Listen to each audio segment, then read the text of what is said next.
J'ai dit à mes joueurs que peu importe le résultat d'aujourd'hui, peu importe le résultat de Petro à Luanda, le plus important c'est de progresser, c'est de construire un groupe, une famille, de mettre un plan de jeu, un système de jeu. Parce que la star dans le football, il ne faut pas oublier, beaucoup ne le savent pas, mais la star dans le football c'est le système de jeu. Quand vous mettez un système de jeu qui est compris par tous les joueurs, vous pouvez sortir un joueur à n'importe quel moment du match, en faire entrer un autre, il sait déjà ce qu'il a à faire, il sait où il doit se placer, que ce soit offensivement ou défensivement. Donc c'est des matchs de très haut niveau qui, je l'espère, doivent nous servir pour l'objectif principal qui est le maintien en Ligue 1.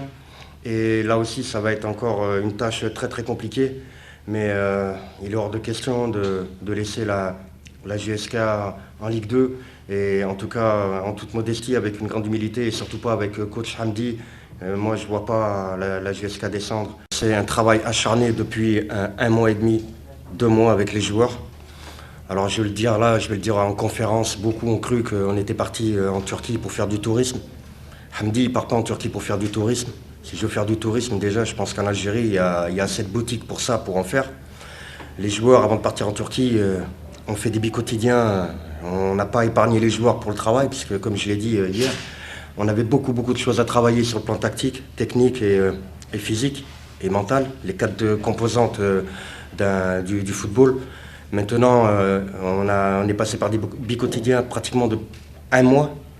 Ensuite, en Turquie, il y a eu ces fameux matchs amicaux. J'avais pris le choix de jouer contre des écuries de Ligue 1. C'était il y avait un objectif très précis derrière. C'était de montrer aux joueurs que les joueurs étaient capables de faire des belles choses.